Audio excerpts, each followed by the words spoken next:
I told them it's kind of like pumpkin bread. It's got a special ingredient. I'll tell you after you try it. They tried it and they're like, oh, this is so good. What's in it? I said, I am Shayla Nettie. I'm a doctor and a plant-based chef, and I make videos on YouTube to show you how to make amazing, delicious plant-based meals that can also help you turn around your health. Let's chat and make some bread. So I got this one, and then I got the butternut squash puree. So I'm actually gonna make two different breads. Believe it or not, it doesn't taste like butternut squashes in the bread. It reminds me of pumpkin bread, honestly, in that it's very moist, but it's still very sweet. It doesn't taste like vegetable bread. I was talking to my mom about that, about pumpkin bread. Maybe I shouldn't put her out like that. I was talking to somebody in my family about pumpkin bread, and they're like, I don't want pumpkin bread. I don't understand eating vegetables in my bread. But you don't taste the pumpkin, and it adds a nice moistness to it. And the same thing is true with butternut squash. Now, I've never tried it with sweet potatoes, but I would assume that the same thing would be true because sweet potatoes are kind of like butternut squash. One is going to be for a friend that I'm making who just had a baby. The other one is going to be for us because every time I make anything in the house that I deliver to other people, my family smells when I'm cooking and they're like, oh, where's ours? And so I'm thinking ahead, I'm gonna make ours, but I'm gonna experiment with ours. I'm gonna do the sweet potato puree, and I'm also this banana that's like holding on for life. This is like, if you do banana bread, this is the way to do banana bread. And it's gonna add sweetness, so you won't need as much sugar. Now, this is a sweet bread, so there's gonna be sugar. I'm not trying to say this is like the healthiest meal ever. It's not. It's healthier than other options because we're gonna know how much sugar we're putting in. You know, keep that in mind. Since this is a plant-based recipe, what I do, and I can't remember what site I was on when I found this out, buttermilk is like a common way that people can make baked goods. And since I tend to follow more plant-based, I don't use buttermilk. So instead, what I do is curdle my own milk. So the recipe that I have, and I'm gonna put the link in the description, is a half a cup of plant-based milk. I use soy milk. Now, a lot of people have asked me, why do you use soy? Soy is not good for you. You know, I have a lot of questions about that. Soy is not bad for you. I shouldn't say soy is not bad for you because I don't know each person's health condition and I'm not your doctor. But what I would say is I like soy because it has a good amount of protein.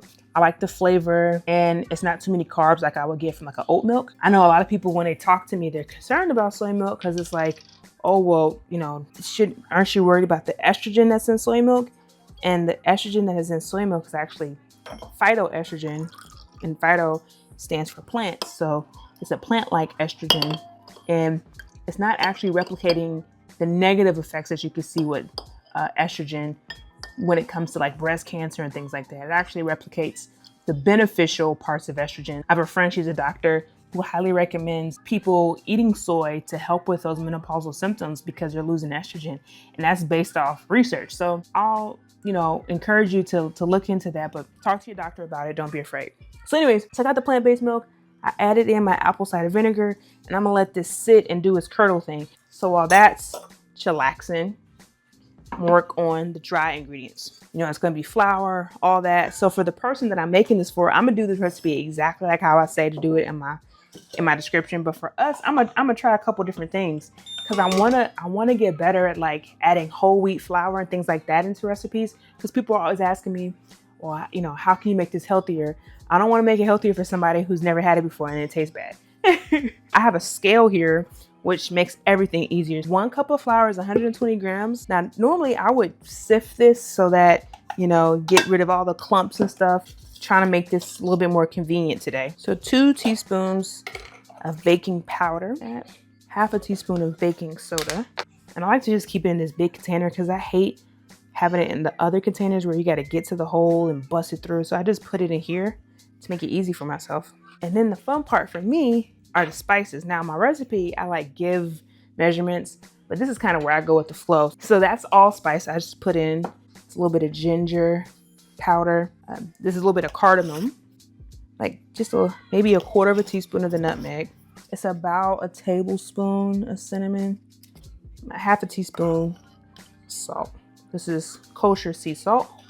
For the longest time, I used to like just dump everything in and then mix it, but I like to mix it like this, mix the dry first by themselves. So that way I make sure all the spices get really good and incorporated into the flour.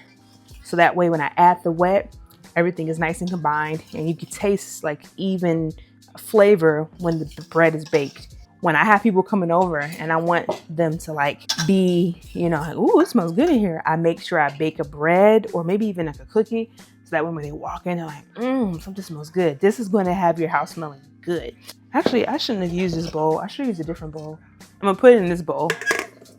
So now we got our butternut squash puree. It looks like baby food. I'm pretty sure it's gonna end up being the whole can. Taste. Out the can, it does not taste good. I really think it tastes better. Oh Lord. It tastes better if you roast it in the oven. The roasting of it like caramelizes the squash, because butternut squash, and it makes the natural sugars come out. And so then you don't require as much sugar, but because I have this in a can, that taste is different. So now we're gonna add our sweetener to this. And our sweetener is brown sugar. I like to keep my brown sugar in a container like this, mainly because like it's really easy for it to get hard and rocky, and then who wants that? I like to use the scale for this part because I don't want to have to use the measuring cup and have to like pack the brown sugar. So 1 cup of brown sugar weighs 213 grams. Well, that's a problem because then I'm not gonna have enough brown sugar for hours. We got our butternut squash puree, got our brown sugar. I'm just gonna whisk it all together until it's combined. Now it's nice and whisked. And I'm gonna taste it, see where the flavor is. Way better. Sugar makes things taste better. That's what happens. Yeah, I've made this bread a few times. I brought it to my daughter 7, who went to school one day. And I brought them by a slice. They loved it. Like I told them, it's kind of like pumpkin bread. And I was like, hey, I'm making some bread. They tried it and they're like, oh, this is so good. What's in it? I said, butternut squash. Butternut squash. Well, it tasted good. So I want some more. It sounds crazy, but I promise you, if you try it, you'll love it. So now we're gonna add our curdled milk. Look at that. Can you see it? It's nice and curdled. So now I'm gonna just take this vanilla extract. It's about 2 tablespoons I'm supposed to do. Ooh, that was 2 tablespoons. And stir that up. And now we're gonna add our oil, which in this case is gonna be olive oil. So we're gonna do 1/3 cup of olive oil. And whisk all that in. And then now all I'm gonna do is just add half of the dry ingredients into there, whisk it, and be very careful. When I whisk it too hard, it's when it gets thick and it stiffens up on you. That's the gluten forming. So you don't want that to happen, because then your cake is gonna be stiff. So you gotta be careful in this part. So I'm just gonna add half of the dry right now. Carefully combine the flour. This is why I switched out the flour for this bowl. This bowl is easier because it's not as deep. It's the outside is a little bit wider, so it makes it easier for me to whisk. That's come together nice. Now I'm gonna add the remainder of the flour. I can already smell it, even though it's not cooking. Like I can smell the spices. But here we go, just like that, right? Don't judge my parchment paper, okay? Because I didn't feel like cutting it. Real life cooking while momming, right? I got my spatula here.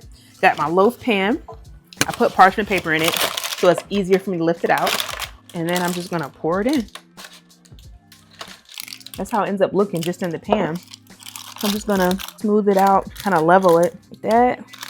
I know I'm not supposed to taste it, but it tastes good already. Should this be the thumbnail? No, I should have it baked because they'll be like, why is she holding raw batter? So we're gonna put this in the oven and bake it. My recipe says 45 minutes. I'm thinking more like an hour, but I check at the 45-minute mark. So I'm gonna put this in the oven that's already been preheating. And now we could do the same thing again, but we're gonna do it for the bread for my family. And for this one, we're gonna do the sweet potato and the banana. I'm gonna start with the wet this time. My hope is that because we're using the bananas, we'll end up using less of the brown sugar. It's kind of required since we don't have the same amount of brown sugar as what I suggest in the recipe, which is why, again, I'm doing this recipe for my family and not for the person I'm bringing this to, since I'm kind of winging it, which I would never suggest you do in any baking recipe. But it's a quick bread recipe, so I'm like, quick bread is supposed to be more chill. I should be able to do that, right? I think it'll be fine. Those bananas are kind of a lot. So maybe I'll just do half a cup right at first, see how that goes. A friend of mine was showing me a recipe of someone doing potato bread, like literally white potatoes. Okay, not for me. I mean, at least not right now, but I would also say before, like 5 years ago, I would have, if someone showed me this video, butternut squash bread, I'd be like, yeah, good for them. Not for me. Maybe I should be willing to give it a try. If you're someone who's like, I don't care Shayla, I know you're a doctor, I know you're a chef, but I'm not using brown sugar. You can also use coconut sugar. So let's see. So this is only 70 grams of brown sugar here. So I'm gonna just try it first without adding any more sugar and seeing how this goes. It might end up being really good. That's kind of how it looks right now. You know what? I think this is gonna work because the sweet potatoes are sweeter than the butternut squash. I could taste the banana. The brown sugar just elevates it. I think it's gonna work. We're gonna see. I'm not gonna add any more sugar. How much did I say I added? Like 70 grams? That's like less, that's even less than half. Ooh, that's like maybe 3/4 of a cup of brown sugar. This might work. This might work. All right, fingers crossed. See where we go with this. So I'm gonna put this to the side before I add any more of the other wet ingredients. And I'm gonna go ahead and do the dry ingredients now. I forgot that I said that I was trying to make this try to make it healthier. So I'm gonna use whole wheat flour instead of regular flour. Yeah, yeah, yeah. Yeah, yeah, yeah. Yeah, yeah, yeah. Yeah, yeah, yeah. And then we put this in the oven too for another 45 minutes.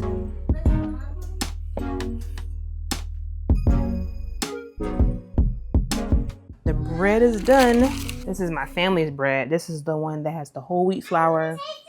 You'll get to taste some, baby. My daughter wants some. This has the whole wheat flour, the sweet potato puree, banana, and just a little bit of the butternut squash puree. And this is for my friend. So we'll put this over here. Before we cut it, I'm thinking that this one's probably gonna need something on top to give it that that little something. So, and this is actually coconut yogurt. This is like literally my favorite brand. It's the Coco June brand. And the ingredients are organic coconuts, water, organic tapioca, and vegan probiotic cultures. And that's the main reason why I love it. Well, I love it because of the flavor. But the other reason I love it is because the probiotic, that's gonna help with gut health. There's no flavor at all in this. So I'm gonna add a little flavor to it. And I'm gonna sweeten it just a little bit with some maple syrup, tablespoon of that, and then some cinnamon. So I'm using cinnamon for 2 reasons. One, I like the flavor, but 2 is because cinnamon can actually help your insulin work a little bit better. So when you're eating something with this much sugar, your insulin can be a little bit more sensitive to controlling your blood sugar. Now that end piece, I usually save this. This is the chef's piece. I'm gonna put this over to the side. Because we waited and let the bread come to a good temperature, it's nice and stable. It's not falling apart. Look at that give. Yeah, yeah, yeah. Yeah, yeah, yeah. Yeah, yeah, yeah. All right, let's try this bad boy.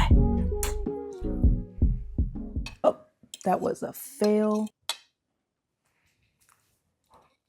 Whoa. The level of moistness in this is crazy. Paired with that coconut yogurt topping is good, but even without it, it's like barely in my mouth. It's crazy. I don't taste any sweet potato. I don't taste any banana. It just tastes like a very delicious bread. And even though it's not as much sugar, I can tell it's not as much sugar, but it's still like, it still hits that sweet spot. I just came up with a new recipe in front of y'all. Here. It's good. It's good? It's good, right? It's crazy.